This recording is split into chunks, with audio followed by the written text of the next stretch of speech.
अभी हम यहाँ पे क्या देखेंगे फटाफट। सुश्रुत उत्तर तंत्र में तीन संधिगत, वर्त्मगत और शुक्लगत तीन रोग आज, तीन गत रोग आज करेंगे। बाकी के कल के क्लास में करके हम इसका आई वाला जो सेक्शन है पूरा उसको वाइंड अप करेंगे। ठीक है।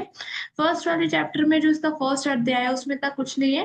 क्लासिफिकेशन दे रखा है कि वातज में कौन सी आएगी, पित्तज में। तो उस चार्ट को मैं आपको लास्ट में जब हम नेत्र रोग को कंप्लीट करेंगे तब उसको बताऊंगी। ठीक है, फर्स्ट चैप्टर को।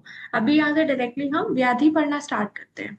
तो संधिगत रोगों में हमारी संख्या कितनी है, सबसे इंपॉर्टेंट तो क्वेश्चन यही आ जाता है। संधिगत व्याधियां कितनी बोली, 9 बोली। ठीक है।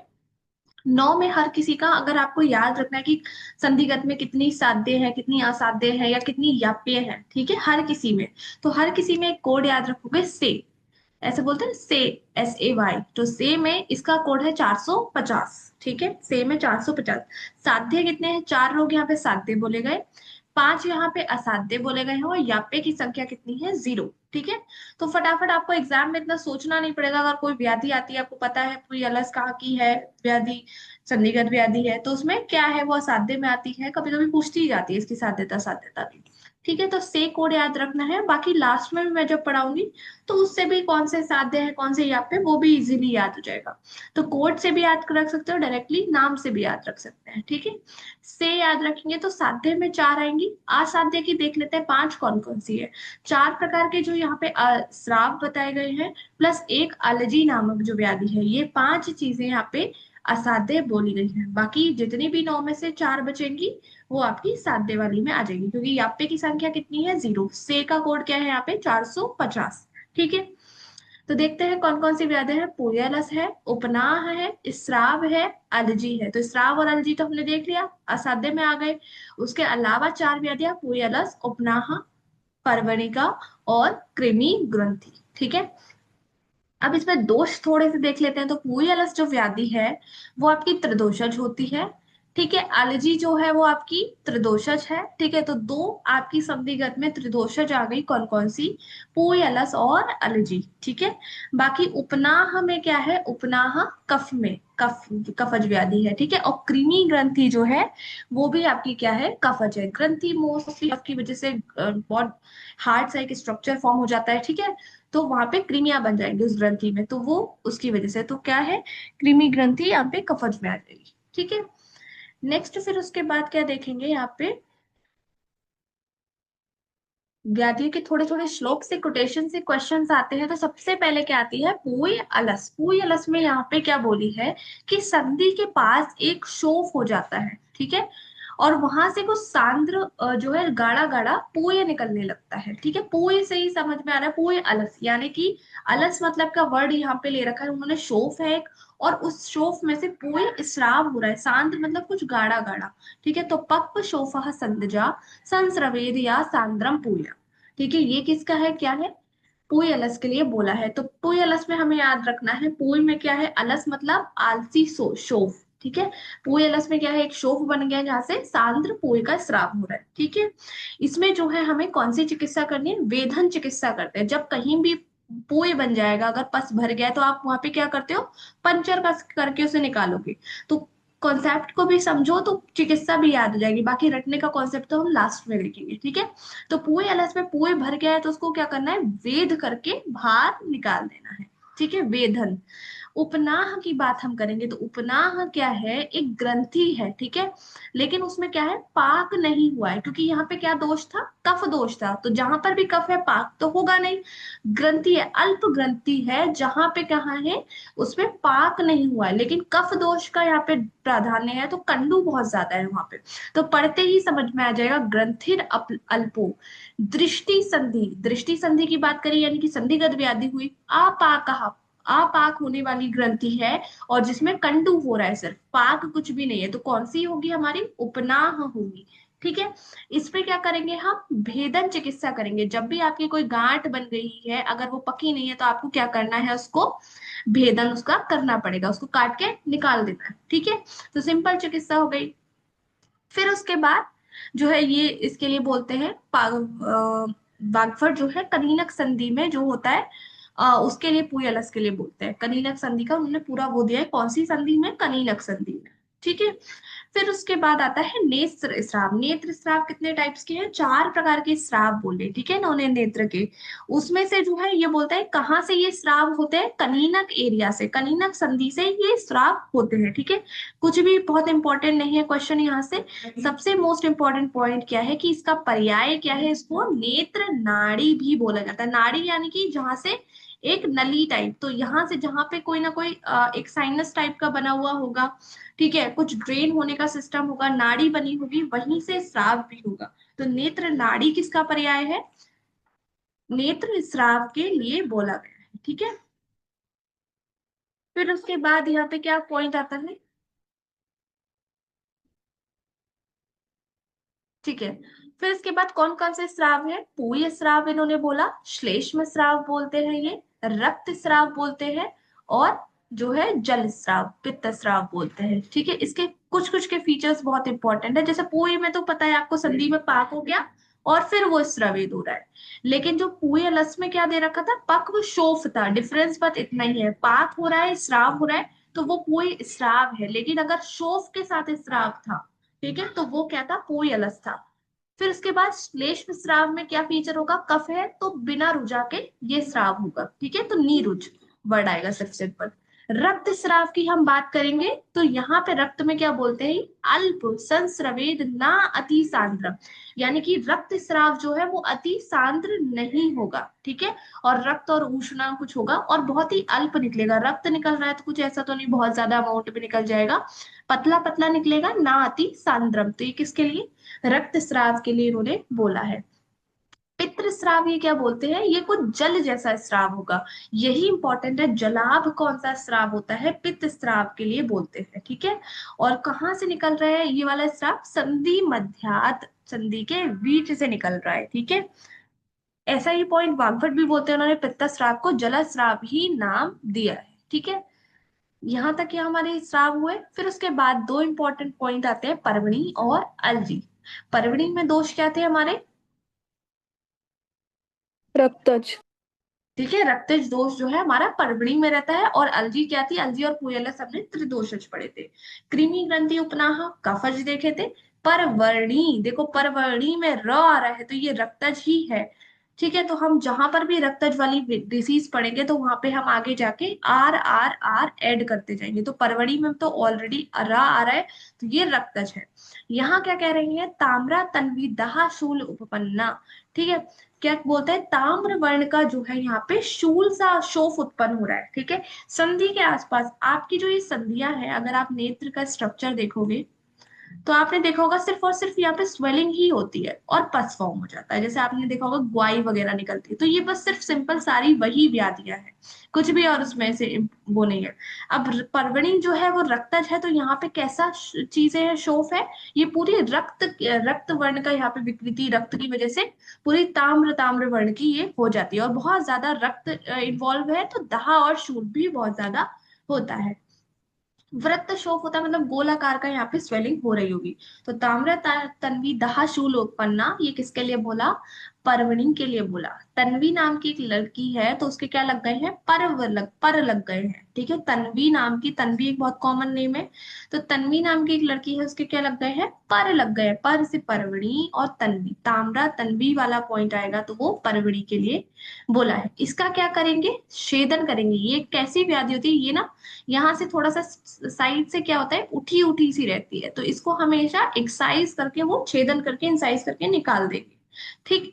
अलर्जी की बात करें तो अलर्जी में क्या है, अलर्जी बहुत इंपॉर्टेंट है, कृष्ण और शुक्ल संधि में ये रहती है। अलजी नाम की, अंजलि देखी थी हमने, एक मूवी में आती है अंजलि, बहुत फेमस कैरेक्टर है डीडीएलजे की, ठीक है। तो उसका रंग जो है वो कैसा है, सांवला सा रंग है अंजलि का, कैसा वर्ड है उसका, कृष्ण और शुक्ल वर्ण का है, ठीक है। ऊपर से वो काली सी है और नीचे से वो कैसी है, उसका थोड़ा सा कलर कैसा डिस्कलरेशन है उसका, व्हाइट व्हाइट सी है, थोड़ी गोरी सी है, थोड़ी काली सी है। तो यहाँ पे दो संधियां इन्वॉल्व है अंजलि के लिए। अंजलि को हम अलजी से स्टार्ट याद रखेंगे, अंजलि को अंजलि से, कि अंजलि जो थी वो हमारी कैसी है, उसके दो कॉम्प्लेक्शन है, थोड़ी सी वो गोरी है, थोड़ी सी तो वो काली है, ठीक है। तो कृष्ण और शुक्ल संधि में कौन सी व्याधि आश्रित है, अंजलि, क्योंकि हमने अंजलि का कलर कॉम्प्लेक्शन देखा, 2 कलर की है वो, थोड़ी सी गोरी है, थोड़ी सी काली है। कृष्ण और शुक्ल संधि में आश्रित रहती है। बहुत इंपॉर्टेंट है कि कृमि ग्रंथि कौन सी संधियों में है और अलजी कौन सी संधि में है। ठीक है, तो तन्वी के पर लग गए हैं। अंजलि ज्योति वो हमारी कैसी है, थोड़ी गोरी थोड़ी काली, तो कृष्ण और शुक्ल संधि में। और पक्व शोफ जो हमने पढ़ा था वो पोई अलस में देखा था। यहां तक कोई परेशानी? आगे बढ़े। Yes ma'am. और अलजी की कोई चिकित्सा होगी नहीं क्योंकि ये असाध्य बोली गई है। ठीक है, इसके बाद जो है वाग्भट, जो अलजी है उसको वर्तमगत व्याधियों में इसका वर्णन करते हैं, अलजी का, वाग्भट। ठीक है, और वाग्भट ने भी ऐसे ही बोले, ताम्रा मुद्गोत्पन्न उत्पन्ना भिन्ना, ताम्र होगी ये, और इसको जब भिन्न करेंगे तो उससे रक्त का स्राव होगा, ऐसा ये परवणी के बारे में ये वाग्भट बोल देते हैं। ठीक है, नेक्स्ट उसके बाद आगे जब बढ़ेंगे तो हमारे पास कौन सा रोग आता है, कृमि ग्रंथि। कृमि ग्रंथि में क्या है, नाम से ही पता चल जा रहा है कि यहाँ पे कृमि पड़ रही है, लेकिन कहाँ पे पड़ रही है ये कृमि? ये पड़ रही है 2 संधियों में आपकी। एक तो पढ़ रही है पक्ष्म और वर्तम में, ठीक है, और एक पढ़ रही है वर्तम और शुक्ल में। ठीक है, एक आपकी पढ़ रही है ये वर्तम और पक्ष्म में। ठीक है, तो पीबी और वीएस, पीवीएस एक साथ याद रखेंगे। ठीक है, कृमि ग्रंथि के लिए पीवीएस, पक्ष्म और वर्तम में, और वर्तम और शुक्ल में, पक्ष्म और वर्तम हो गया, और वर्तम और शुक्ल संधि में जो है आपके कृमि बढ़ जाती है। और जब ये कृमि पड़ जाती है तो ये क्या करती है, चरंतो अंतर नयनम दूष्यंती, यानी कि नयन के अंदर, चरण तो यानी कि चलेंगी, ठीक है, और उसको आपकी आंख को, आईबॉल को दूषित करेंगी। ठीक है, तो हमारी जो अलजी थी वो कौन सी संधि थी, कृष्ण और शुक्ल थी।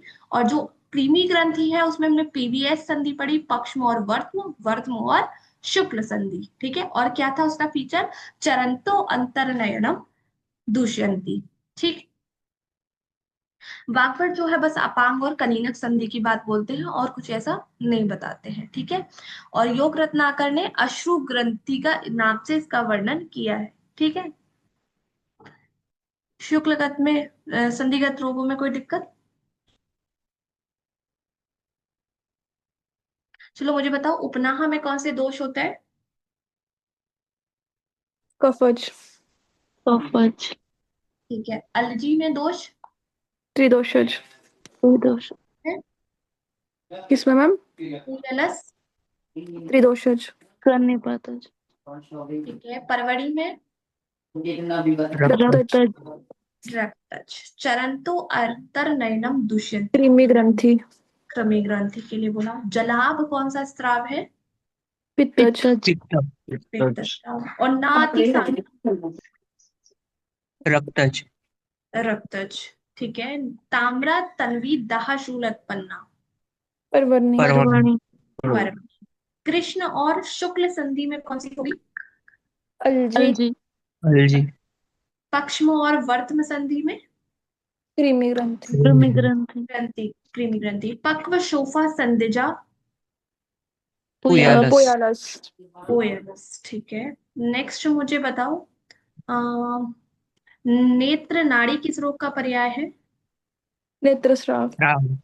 ग्रंथिर अल्पो दृष्टि संधि आपाकः कंठ उपन। उपनाभ। उपना। ठीक है, तो मुझे लग रहा है हमारा संधिगत रोग डन है। नेक्स्ट आगे चलते हैं। संधिगत रोगों की संख्या बता दो जल्दी से। 9 9। 11। नाइन। 9 है, ठीक है। इसमें से असाध्य कितने हैं? 2, अलजी और श्राव और पोयालस। अलजी। अलजी और जल स्राव सारे त्रिदोष सारे वही स्राव है। असाध्य हैं। ठीक है, बाकी सारे किस में आ जाएंगे, साध्य। साध्य। ठीक है, शस्त्र साध्य। अब नेक्स्ट उसके बाद हम बात कर रहे हैं वर्तमगत रोगों की। वर्तमगत रोगों की संख्या सबसे पहले 21 बोली आचार्य सुश्रुत ने, और 24 बोलते हैं आचार्य वाग्भट। ठीक है, आचार्य वाग्भट में पक्षमशात रोग का भी वर्णन किया है, जिसमें कि वात और पित्त की डोमिनेंस होती है। इंपॉर्टेंट है ये पक्षमशात, इस पे क्वेश्चन भी बन चुका है। ठीक है, इसका से का कोड याद करेंगे। ठीक है, हर किसी में से का कोड याद करना है। वहां क्या था, 450, यहाँ पे क्या है, 17 3 1, 17 3 1। यहाँ पे मोस्ट इंपॉर्टेंटली याद रखेंगे, असाध्य रोग कितने बोले, 3 बोले, याप्य जो है 1 है। याप्य आपको पता है, अगर किसी ने वर्तमगत रोग पढ़ा है तो पक्ष्मकोप व्याधि जो है वो याप्य बोली गई है। और असाध्य में 3 कौन से हैं, वातहत है, शोणितहर्ष है और निमेष है। ठीक है, वातहत, शोणितार्ष और निमेष। निमेष में कौन से दोष की प्राधान्यता है, वातज। वातज है। वातहत वर्तम में, इसमें भी वातज। और शोणितार्ष जो है वो रक्तज है। ठीक है, रक्तज। में इसके दोष भी पता चल गए।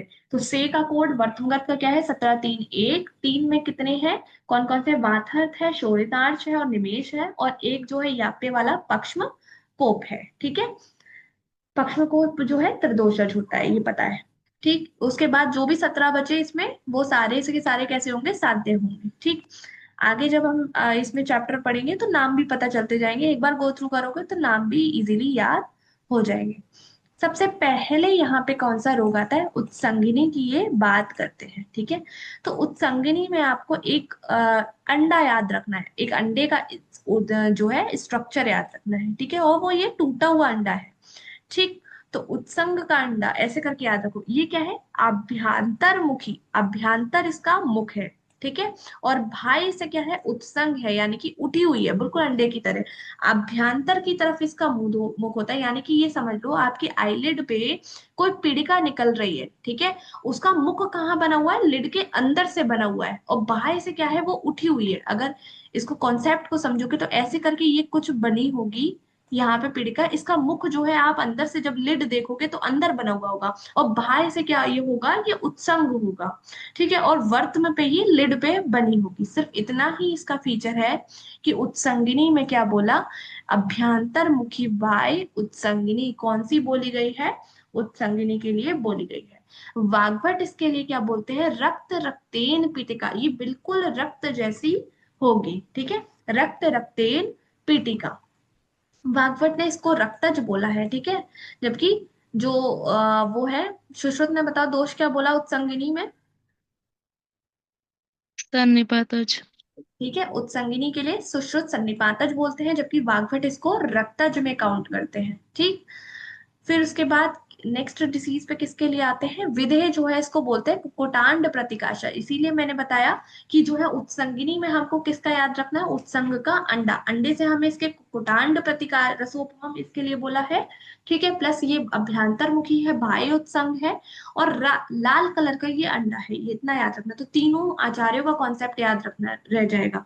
लाल कलर का अंडा हमने किसमें देखा, उत्संगिनी में देखा, तो कुकुटांड रसोपम, रक्त रक्तेन पीटिका और अभ्यांतर मुखी बाय उत्संगो किसके लिए, तीनों चीजें उत्संगिनी के लिए बोली है। नेक्स्ट व्याधि कौन सी आएगी, कुंभिक पीड़िका। तो इसमें तो सिंपल सा फीचर है, कुंभिक बीज प्रतिमा।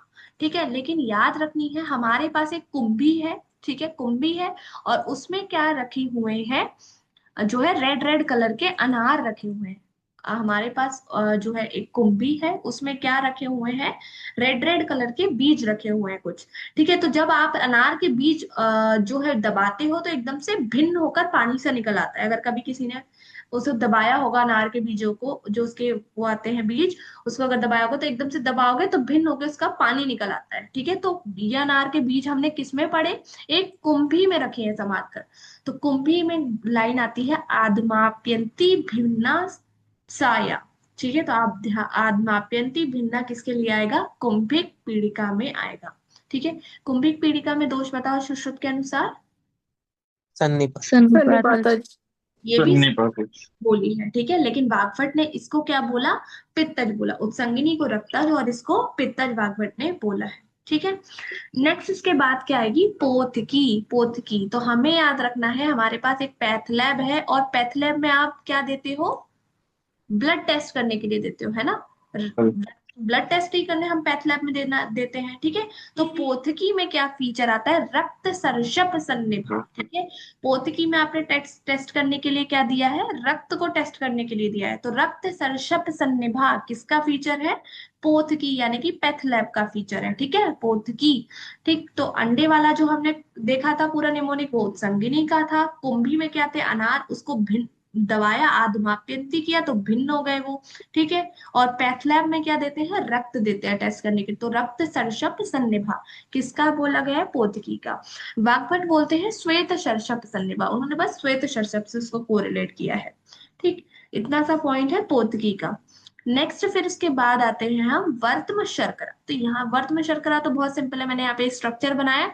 पूरे वर्तम के ऊपर छोटे छोटे छोटे छोटे बिंदु की तरह ये पूरी पीड़िकाएं बनती जाती है, तो इससे ही समझ में आ जाएगा। सुसूक्ष्माभि घनाभि अभिसंवृता, देखो कितनी छोटी छोटी छोटी छोटी घन एकदम से भर गई है, संवृत हो गई है पूरी आईलिड पर। ठीक है, तो वर्ड से ही समझ में आ जाएगा अगर ये स्ट्रक्चर देख रहे हो ध्यान से। सा सूक्ष्माभि घनाभि अभिसंवृता, सूक्ष्म सूक्ष्म क्या है, हमारी शक्कर होती है, छोटी छोटी शक्कर जो है वो सूक्ष्म होती है, तो वर्तम शर्करा जो है सूक्ष्म घनाभि करके इसके लिए बोला गया है। थोड़ी जब चीनी देखोगे तो आप उसे छुओगे तो खर होती है, छूने में सॉफ्ट सॉफ्ट तो नहीं होती शक्कर, खर ही होती है। तो खरा स्थूला ये भी किसके लिए बोला, वर्तम शर्करा के लिए बोला है। फिर उसके बाद आता है अर्शोवर्त्म। अर्शोवर्त्म के लिए क्या बोलते हैं, ये अरवारु बीज प्रतिमा। अर्श कैसा होता है, अर्श आप देखोगे तो पॉइंटेड लाइक स्ट्रक्चर, ये आंख के ऊपर वर्त्म पे ऐसा एक पॉइंटेड लाइक स्ट्रक्चर होता है, उसके लिए ही बोलते हैं ये अरवारु बीज। अरवारु बीज अगर आपने कभी देखा होगा तो बिल्कुल एकदम से उसके बीज होते हैं वो ऊपर की तरफ उठे हुए चुभने जैसा स्ट्रक्चर होता है, तो उसी की तरह ये बोलते हैं अगर वर्त्म पर कोई अर्श जैसा स्ट्रक्चर है तो वो किससे कोरिलेट कर सकते हैं हम, एरवारू बीज प्रतिमा पे। ठीक है, और इसके लिए वाग्भट क्या बोलते हैं, छिन्नम छिन्नम वर्ध्यते। आपको पता है अर्श को आप जितना काटते जाओगे वो बार बार उसकी रिकरेंस रेट बहुत ज्यादा होता है जब तक हम उसकी मूल को ना हटा दें। ठीक है, तो छिन्नम छिन्नम विवर्ध्यते किसके लिए बोला, अर्शो वर्तम के लिए बोला है। ठीक है, और एरवारू बीज प्रतिमा किसका है, अर्शो वर्तम का। चिकित्सा क्या करेंगे हम, एक्सरसाइज ही करेंगे। ठीक है, अगर कुछ निकल रही, कोई ग्रोथ हो रही है उसको काट कर ही निकालना पड़ेगा, तो छेदन इसमें करा जाएगा। यहां तक कोई परेशानी, आगे बढ़े। Yes ma'am. एक शुष्क अर्श, शुष्क अर्श के लिए क्या बोलते हैं, यहाँ पर भी अर्श का ही फीचर है, एक हमने अर्शोवर्त में पढ़ा तो वहां पे क्या था, एरवारू की प्रतिमा थी। यहाँ पे क्या बोलते हैं, ये अर्श जैसा स्ट्रक्चर ही फॉर्म हो जाता है, लेकिन ये कैसा है, कुछ लंबा लंबा है, दीर्घ अंकुर। ठीक है, तो दीर्घ जो अर्श फॉर्म हो रहा है वो क्या है, सूखा हुआ अर्श है। ठीक है, सूखी हुई चीजें क्या होती है, जैसे सूखी हुई चीज को कुछ ऐसे कर लो कि सूखी हुई चीज क्या है आपकी, बहुत कुछ भी लंबी सी है। ठीक है, तो सूखे हुए अर्श है वो बहुत दीर्घ है। ठीक है, तो अर्शोवर्त्म और शुष्क अर्श में ये याद रखना है। ये जो क्वेश्चन है वो आपका एआईबीटी 2021 में आ चुका है, यहाँ से क्वेश्चन बहुत फ्रीक्वेंटली बनते हैं, और नाम एक जैसे हैं तो कंफ्यूजन भी होता है वर्तमगत से सबसे ज्यादा। ठीक है, तो शुष्क अर्श के लिए क्या बोलते हैं, ये दीर्घ, यहाँ पे जो अर्श फॉर्म होगा वो बहुत लंबा लंबा फॉर्म होगा, और खर जो है होगा और बहुत ज्यादा कठोर होगा, एकदम से कष्टदायक। जब कोई चीज लंबी है, आपकी आंख में एक बहुत लंबा सा स्ट्रक्चर अगर निकाल दिया जाए तो वो बहुत ज्यादा कष्ट भी देगा आपको, तो इसीलिए दारुण भी इसको बोला है। यहाँ पर भी क्या करना है, हमको छेदन ही करना है सेम, क्योंकि अर्श है, ग्रोथ हुई है, उसको निकालना पड़ेगा। नेक्स्ट उसके बाद क्या आती है, अंजन नामिका। अंजन नामिका के लिए क्या बोलते हैं, दाहतोद्वती ताम्रा पीड़िका वर्तम संभवा मृद्वी मंदरुजा। तो अंजना नाम की एक लड़की है, एक रिलेट करना है कि अंजना नाम की एक एंकर आपने देखी होगी, आज तक न्यूज चैनल पे आती है। ठीक है, वो क्या रहती है, बहुत गुस्से में बात करती है, जब भी किसी का इंटरव्यू लेती है तो बहुत ज्यादा गुस्से में बात करती है। ठीक है, तो दाह होता है किसको, अंजना को, दाह तोदवती ताम्रा पीड़िका। दाह में कौन रहती है हमेशा, अंजना नाम की एक लड़की है वो रहती है। ठीक है, हम उसके एंकरिंग वाले भी लोग उसको समझाते होंगे कि मंद मंद बातें किया करो, थोड़ी हल्के हल्के बात किया करो, सबको इंटरव्यू लेती हो डरा देती हो एकदम से। ठीक है, अगर किसी ने भी अंजना ओम कश्यप के इंटरव्यूज देखे होंगे तो वो बहुत ज्यादा टिपिकल क्वेश्चंस करती है। ठीक है, एकदम से कंट्रोवर्सी पे, क्योंकि वो बहुत ज्यादा दाह में रहती है, तो सब उसे समझाते हैं क्या, मंद मंद बात करनी है। तो दाह तोदवती ताम्रा पीड़िका और मृद्वी मंद रुजा दोनों ही किसके फीचर हैं, अंजनामिका के फीचर्स हैं, बहुत इंपॉर्टेंट है कि दोनों किसके फीचर्स हैं, इस पे क्वेश्चन बन चुके हैं, अंजनामिका के लिए बोला है। वाग्भट क्या बोलते हैं इसके लिए, मुद्ग मात्रा असृजा ताम्रा पीड़िका, ये भी बोलते हैं ताम्र वर्ण की पीड़िका है। एक ताम्रा तन्वी दहाशूल उत्पन्ना, वो कौन सी थी, परवरनी। वो परवाणी। पीड़िका है, ठीक है। और ताम्रा तोदवती ताम्रा पीड़िका, ठीक है, जहां पे दाह वर्ड पहले आ जाए, दाह तोदवती, तो वो कौन सी है? अंजनामिका है। इन दोनों को हमेशा यहाँ पे लिख लेना, इसका फीचर वो उसका परवणी का, ठीक है, ताकि डिफरेंस हमेशा ध्यान में रहे। मुद्ग जैसे प्रमाण में इन्होंने अंजनामिका को वाग्भट ने बोला है, ठीक है। वाग्भट वाले पॉइंट जस्ट गो थ्रू करते चल रहे हैं, इंपॉर्टेंट वाले ही मैंने यहाँ पे नोट डाउन किए हैं। नेक्स्ट उसके बाद क्या आता है? बहल वर्त्म। बहल वर्त्म से ही पता चल रहा है कि अब जो आपका वर्त्म है वो बहल मतलब कि बहुत ज्यादा मोटा हो गया है, ठीक है। तो यहाँ क्या बोलते हैं? ये वर्त्म अपचीयते यस्य पीड़िका भी समन्तता सावर्णा भी। तो कोई मतलब ऐसा बहुत इंपॉर्टेंट चीज नहीं है। बहल वर्त में क्या हुआ है? वर्त्म के ही समान वर्ण वाली जो है पीड़िका उत्पन्न हो गई है, बस कुछ नहीं है। बहल वर्त मतलब उसी के जैसी वर्ण वाली पीड़िका उत्पन्न हो गई है, तो आपको ऐसा लगेगा कि ये वर्त में तो आपका लिट बहुत ज्यादा मोटा हो गया है, क्योंकि उसके ही जैसे वर्ण वाली वहां पे पीड़िका उत्पन्न हो चुकी है, ठीक है। तो वर्तम उपचीयते यस्य पीड़िका भी समन्ततः सवर्णा भी, ठीक है। बस इसको गो थ्रू करना है। नेक्स्ट उसके बाद कौन सा आएगा? वर्त्म बंध। वर्त्म बंध में क्या बोलते हैं? वर्त्म बंध नाम से ही समझ में आ रहा है कि इसमें आपके लिट्स बंद नहीं हो पा रहे हैं। तो ना समम छादेत अक्षी, ना समम छादेत अक्षी मतलब कि आपकी जो आंखें हैं वो पूरे तरह से बंद नहीं हो पाएगी, इसीलिए उसका नाम क्या दिया है? वर्त्म बंध। नाम से ही पूरा चीज समझ में आ जाएगी। तो ना समम छादेत अक्षी, जहां पे आपकी आंख बंद नहीं हो पा रही, तो वो कौन सी व्याधि है? वर्त्म बंध। यहाँ पे क्या करेंगे हम? जो है, जो भी स्वेलिंग हुई है, कुछ भी चीज हुई है, उसकी स्क्रैपिंग करेंगे, ठीक है, ताकि जो है आंख आराम से बंद हो पाए। तो लेखन चिकित्सा हम यहाँ पे करेंगे। फिर उसके बाद आता है क्लिष्ट वर्त्म। क्लिष्ट वर्त्म में सबसे पहले तो दोष कौन सा है? तो रक्त दोष होता है। तो इसको हमेशा कौन से नाम से याद रखोगे आप अगर इसका दोष याद रखना है? क्लिस्टर वर्त्म। मैंने कहा था हर किसी के आगे रक्त वाले पे रा लगा देंगे, तो इसको क्लिस्टर करके याद करोगे, क्लिस्टर वर्त्म, ठीक है। तो कभी भी दोष नहीं भूलोगे। यहाँ पे क्लिस्टर वर्त्म में क्या बोलते हैं ये? कि बहुत ज्यादा मतलब कि रक्त सा आ जाता है, एकदम से बिल्कुल रेड रेड आईज हो जाएगी यहाँ पे, ठीक है। तो अकस्मात यच्छ भवेद रक्तम, जहां आपकी आंखों में बहुत ज्यादा रक्त आ जाए। आपने कभी देखी होगी आंखें एकदम से रेड रेड हो जाती हैं, किसी किसी की तो कम होती है, वो नॉर्मल सिचुएशन है। कभी कभी आंखें ना बिल्कुल ऐसा लगेगा बिल्कुल ब्लड आ गया है, ठीक है। वहां पे क्या है? बहुत ज्यादा क्लेश उत्पन्न हो जाएगा। क्लेश मतलब कि एक तरीके की पीड़ा को हम डिस्क्राइब करते हैं, ठीक है। तो क्लिष्ट से ही नाम क्या है? कि आपकी आंखों में कुछ ऐसा आ गया है जिसकी वजह से बहुत आपको पेन हो रहा है। तो क्या आ गया वहां पे? रक्त आ गया है। क्लिस्टर, र र से क्या पता है हमें? रक्त आया है। तो अकस्मात यच्छ भवेद रक्तम, जहां पे अकस्मात ही रक्त जैसी आंखें हो जाए, वो कौन सी व्याधि है? क्लिस्टर वर्तम। क्लिष्ट वर्तम यानी कि रक्त उसमें वो रहेगा। विदेह क्या बोलते हैं इसके लिए? जो बंधु पुष्प होता है, बंधु जीव पुष्प होता है, वो जो है आपका बिल्कुल रेड रेड वर्ण वर्ण का होता है। तो ये बोलते हैं कि आंखें आपकी वर्त्म जो है वो बिल्कुल बंधु जीव निभम की तरह हो जाएगी, ठीक है। बंधु जीव प्रतिकाशक एक हम अभी शब्द में भी इसका, अधिमंत में भी इसका लक्षण पढ़ेंगे, ठीक है। शायद रक्तज अधिमंत का फीचर में वो आता है, ठीक है। और यहाँ पर भी जो है विदेह ने इसका फीचर बोला है बंधु जीव निभम। तो ये याद रखना है कि विदेह ने बंधु जीव निभम जो है क्लिस्टर वर्तमान में बोला है, और आचार्य सुश्रुत उसको रक्तज अधिमंत में बोलेंगे, ठीक है। नेक्स्ट इसके बाद क्या है? वर्त करदम। करदम से क्या? करदम क्या होता है? कीचड़, ठीक है। आंखों में बहुत ज्यादा जो है कीचड़ कीचड़ सा, क्लिन्नता, आर्द्रता आ जाएगी, तो क्या बोलते हैं? क्लिष्ट पुनः पित्त युक्तम। जो आपका क्लिष्ट वर्त था उसे में और ज्यादा विदाह होने लगा, ठीक है। और वहां पे क्या हो जाएगी? अब आपकी वर्तम वाले उसमें और ज्यादा क्लिन्नता यानी कि आर्द्रता आ जाएगी, तो वो क्या है? वर्त्म कर्दम कहलाएगा, ठीक है।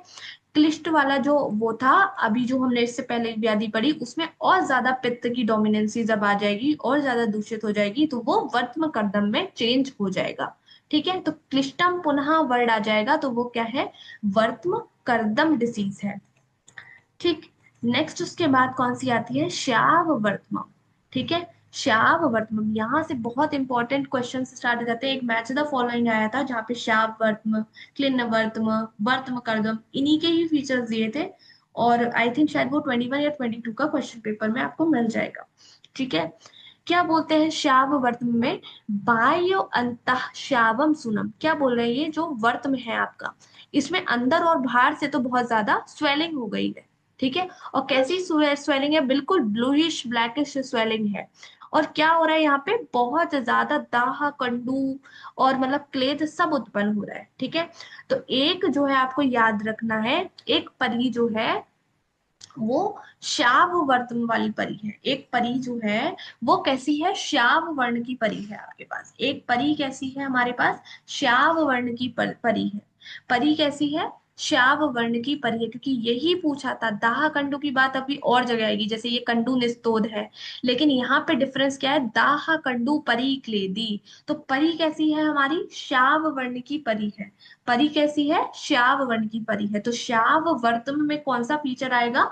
परिक्लेदी वाला, दाह कंडू परिक्लेदी। और श्याव का हमने आंख से पढ़ा कि उस वहां पे क्या है? बहुत ज्यादा ब्लूइश ब्लैकिश वाली बाह्य और अंता से स्वेलिंग भी प्रेजेंट है। तो ये स्वेलिंग वाला तो इजीली याद हो जाएगा, लेकिन कहाँ दाह कंडू परिक्लेदी है, कहाँ कंडू निस्तोद भूयिष्ठम है, तो ये थोड़ा सा याद करने में प्रॉब्लम होगी। तो कैसी वर्ण की परी है आपकी? श्याव वर्ण की परी है, ठीक है। अगली बार नेक्स्ट क्या है आपका?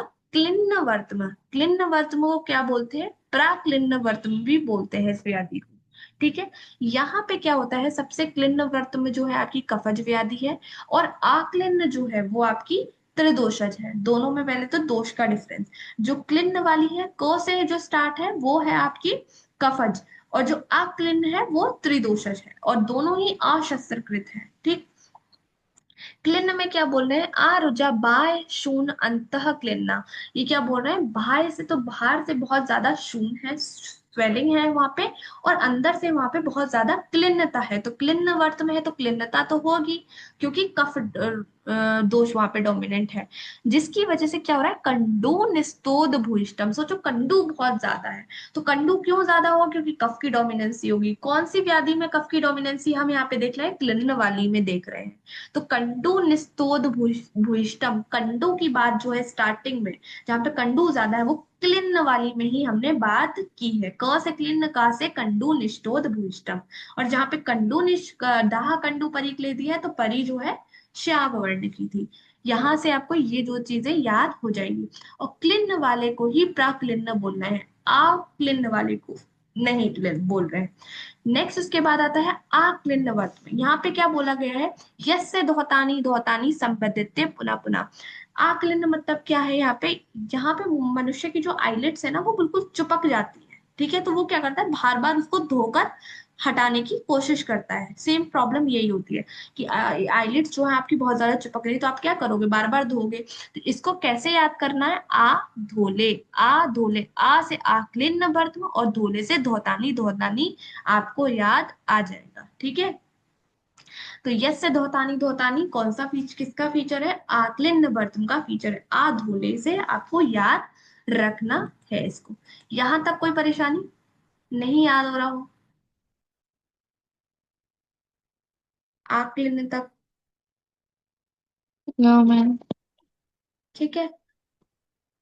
थोड़े ये नेत्र रोग इजी है, अगर एक बार समझ लिया फिर उसके बाद इसको तो नहीं भूलोगे, आराम से याद हो जाएंगे, ठीक है। बार बार थोड़ा थोड़ा रिवीजन मांगेंगे, लेकिन सबसे इजी सेक्शन है, पता है, उत्तर तंत्र। अगर यहाँ से क्वेश्चन आएंगे ना, प्रे करो यहाँ से आपको याद हो जाए, यहाँ से क्वेश्चन आए अच्छे खासे, ताकि आप सोल्व कर पाओ।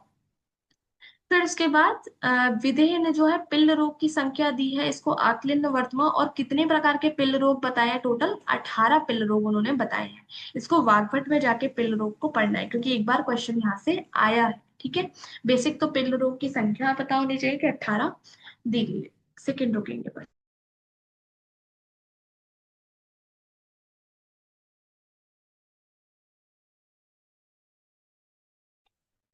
ठीक। नेक्स्ट उसके बाद क्या होती है? वात हर्त वर्तमा। वात हर्त वर्तम से समझ में आ रहा है कि यहाँ पे क्या है? वायु की वजह से संधियों में वायु आ गई है, जिसकी वजह से संयत संधियां क्या हो गई? विमुक्त हो गई।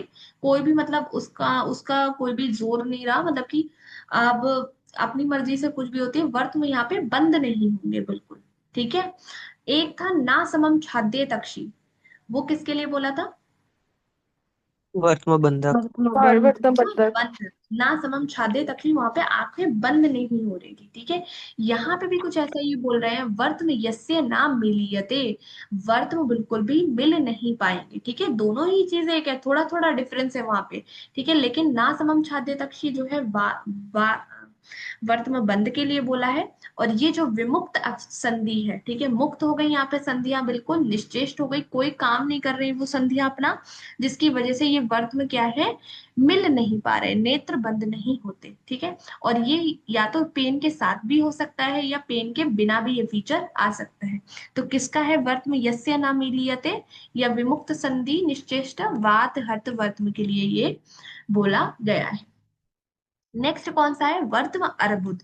अर्बुद है तो त्रिदोषज तो हो गई, यहाँ पे क्या बोलते हैं, ये ग्रंथि के जैसी वेदना होती है, जो वर्तम अर्बुद बन रहे हैं वो वहां पे बिल्कुल ग्रंथीभूत वेदना होगी। ठीक है, और कैसे रक्त बिल्कुल ऐसे आपके नेत्र जो है बिल्कुल लाल लाल कलर के हो जाएंगे। ठीक है, तो सा रक्त अविलंबितम, सा रक्त अवलंबितम, ठीक है, बिल्कुल रेड रेड वर्ड के यहाँ पे नेत्र हो जाएंगे, सा रक्त अवलंबितम। एक हमने वो पढ़ा था भवेद रक्तम करके, अकस्माश्च भवेद रक्तम, वो किस व्याधि के लिए पढ़ा है, क्लिष्ट अंजना क्लिष्ट क्लिष्ट। वर्म। ठीक है, और ये क्या है, रक्त अवलंबन, यहाँ पे भी रेडनेस हो रही है। ठीक है, लेकिन यहाँ पे क्या है, कुछ ना कुछ अर्बुद, कोई ट्यूमर प्रेजेंट है जिसकी वजह से वो इरिटेट कर रहा होगा, तो यहाँ पे रेडनेस हो रही है। ठीक है, तो सा रक्त अवलंबितम, ये किसके लिए बोला, वर्तम अर्बुद के लिए बोला है। ठीक है, नेक्स्ट उसके बाद क्या है, निवेश। सबको पता है यहाँ पे वायु जो है सिराओं में प्रवेश हो जाएगा वायु का, और वहां पे क्या है, वर्तम आपके बहुत ज्यादा चलने लगेगा। निमेष को क्या बोलते हैं हम, जो चीज गति करती हो, चलायमान हो, निमेष उसकी एक टर्म है। तो यहाँ पे क्या फीचर आएगा, चाल्यति इति वर्तमानी, बहुत ज्यादा वर्तमान चले हुए। कभी कभी आपने किसी को देखा भी होगा, उसके पलके हमेशा वो झपकाता ही रहता है, बहुत जल्दी जल्दी, नॉर्मल से ज्यादा। ठीक है, तो चाल्यति इति वर्तमानी किसके लिए बोला, निमेष के लिए बोला। इसका निदान भी इंपॉर्टेंट है कि संप्राप्ति में, कि सिराओं में जाके वायु प्रकोपित हो जाती है, तो निमेष बोला। और ये असाध्य व्याधि है। ठीक है, वातज असाध्य। फिर उसके बाद आती है वर्तम अर्श। ठीक है, देखो अर्शो वर्तम पढ़ा। ठीक है, अब यहाँ पे वर्तमार्श पढ़ रहे हैं। ठीक है, तो यहाँ क्या बोल रहे हैं, वर्तम अर्श, वर्त में जो अर्श हो गए, और एक हमने अर्श से रिलेटेड और भी पढ़ा था, जहाँ पे दीर्घ अंकुर हो गए थे, बताओ कौन सी थी वो, शुष्कर्ष। शुष्कर्ष। ठीक है, तो तीन अर्शों की बात आ रही है, एक साथ इसको नोट डाउन कर लेना। वर्तम अर्श पे ये क्या बोलते हैं, जितना आप इसको काट दोगे। और बागभट ने छिन्ना छिन्ना विवर्धयन्ते किसको बोला था, अर्शवर्तम। जो वर्तन के लिए बोला था।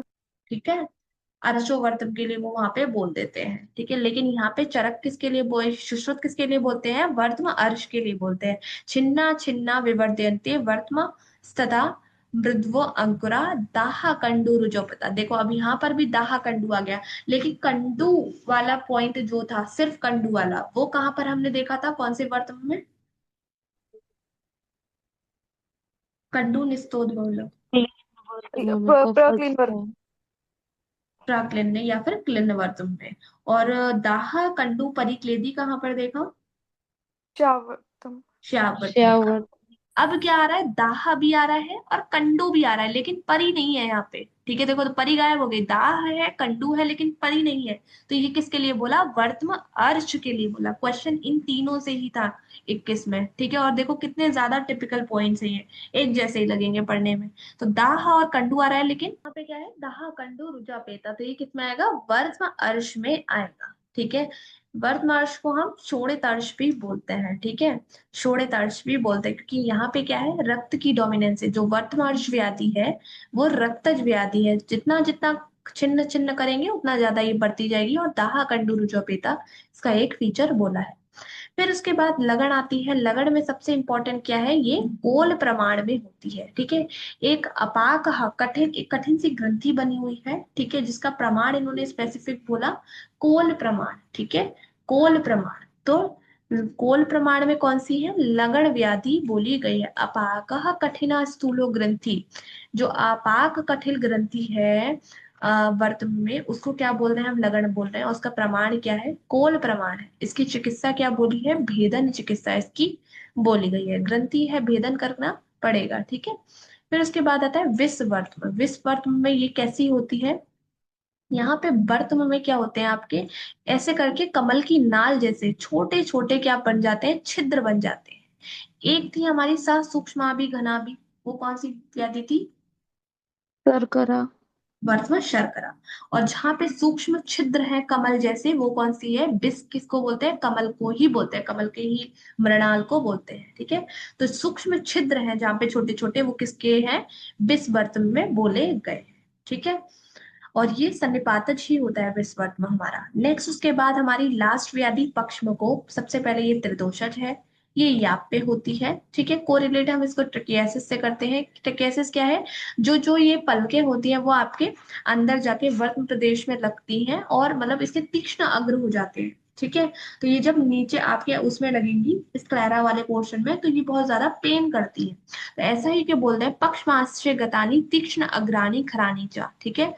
ये पक्षमाश्य में जाती हैं, और इसके अग्र भाग कैसा होता है, बहुत तीक्ष्ण और खर होता है। तो वहां पे क्या करेंगी, ये बहुत ज्यादा पेन करेंगी नेत्रों में। और इसकी चिकित्सा में क्या बोला इन्होंने, उद्ग्रेत उद्ग्रेत शांति, यानी कि अगर आप इन पलकों को निकाल दोगे जो जिसके अग्र तीक्ष्ण है, तो वो क्या है, आपको नहीं लगेंगी आपकी आंख में। तो सिंपल वो उसकी वो हो गई। तो दो पॉइंट बहुत इंपॉर्टेंट है, पक्ष्म अग्र जिसके तीक्ष्ण है वो कौन सी व्याधि है, पक्ष्म कोप है।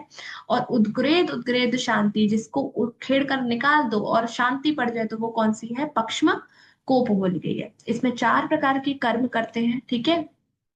चार प्रकार की चिकित्सा यहाँ पे बोली गई है, वो हम चिकित्सा वाले सेक्शन में बोलेंगे। एक फीचर इसमें बोला जाता है, वात आतप अनल द्वेषी। यहाँ पे पेशेंट को मतलब कि वायु से और हवा से और या फिर धूल से बहुत ज्यादा पेन होता है, ठीक है। क्योंकि क्या है, पल्क ऑलरेडी आपकी वो है आपके पक्ष में है, वो ऑलरेडी आपके आई को बहुत ज्यादा इरिटेट कर रहे हैं। अब उसके बाद धूप भी लगेगी, उसमें हवा भी लगेगी या फिर धूल जाएगी, तो और ज्यादा प्रॉब्लम होगी। तो बात आतप अनल द्वेषी, ये किसके लिए बोला, पक्ष्म कोप के लिए बोला है। वाग्भट इसको पक्ष्म उपरोध बोलते हैं, क्योंकि उपरोध ही कर रहा है, एक तरीके से पेन कर रहा है, ठीक है। भाव प्रकाश योग रत्न कर इसको पक्षकोर या पक्ष्म सार बोलते हैं। डलहर ने इसे उपपक्ष्म और परवाल बोला है, ठीक है। ऐसे करके इन्होंने डिफरेंट डिफरेंट इसके नाम दिए। यहाँ पर हमारे ये कंप्लीट हो जाते हैं, ठीक है। बागफट है एक कुकुरनक नामक व्याधि का गत रोगों में वर्णन करते हैं। कुकुरनक हम पीडिया वाले उसमें देख के आ चुके हैं, ठीक है। यहाँ पर क्या होता है, वैसे ये आई से रिलेटेड डिसऑर्डर है, ठीक है। लेकिन ये किससे इसका हेतु मानते हैं, ये बोलते हैं बागभट कि ये दंत जन्य व्याधि है, ठीक है, दंत उत्पत्ति जन्य व्याधि है। और इसमें क्या फीचर बोलते हैं ये, कि कर्ण नासा अक्षि मृदत, बच्चे को अगर कुपोषण हुआ है तो वो बार बार अपनी नाक को, कान को और आंखों को हमेशा रब करता रहता है। ये टिपिकल इन्होंने इसका फीचर दिया। और बच्चे की आंख ही कैसी हो जाती है, ताम्र आंख शुष्की हो जाती है। तो ये कुपोषण के बारे में बागवट ने बोला, उन्होंने कुपोषण को वर्तमगत रूपों में वर्णन किया है, ठीक है। आगे बढ़े या फिर बहुत ज्यादा हो गया। नहीं मैम, बस इतना। ठीक है।